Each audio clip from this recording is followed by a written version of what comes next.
నేను చెప్తా ఉన్నా, 6 100 100 వారైనా 4% రిజర్వేషన్లు ఉండి తీరాల్సిందే. ఇది మీ జగన్ మాట, ఇది వైఎస్ఆర్ బిడ్డ మాట. ఇలా మోడీ గారి సమక్షంలో చంద్రబాబు ఇలా మాట్లాడగలుగుతాడా అని అడుగుతా ఉన్నాడు మీ బిడ్డ. మరి మైనారిటీల రిజర్వేషన్లను రద్దు చేస్తామన్న తర్వాత కూడా ఎన్డీఏలో ఎందుకు కొనసాగుతా ఉన్నాడు ఈ చంద్రబాబు అని అడుగుతా ఉన్నాడు మీ బిడ్డ. సందర్భంగా నేను ఒక్క మాట చెప్పాలి.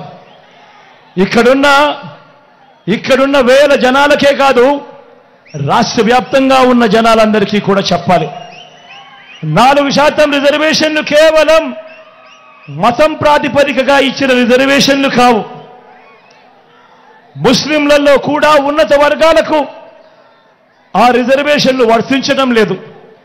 పఠాన్లకు వర్తించడం లేదు, సయ్యదులకు వర్తించడం లేదు, మొఘల్స్కు వర్తించడం లేదు. ఇవి కేవలం వెనుకబాటు ప్రాతిపదికగా మాత్రమే ఇచ్చినవి. అందరూ గమనించాల్సింది ఏమిటి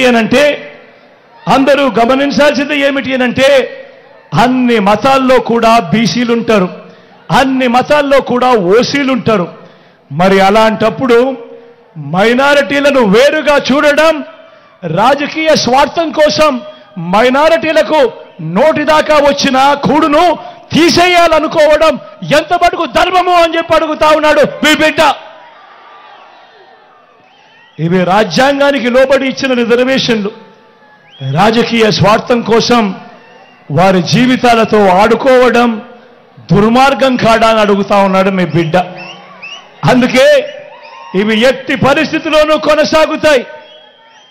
4% రిజర్వేషన్ల విషయంలో కానివ్వండి, ఎన్ఆర్సీ విషయంలో కానివ్వండి, సిఏఏ విషయంలో కానివ్వండి, ఇంకా ఏ అంశంలో అయినా మైనారిటీల మనోభావాలకు, వారు ఇజ్జత్ ఔర్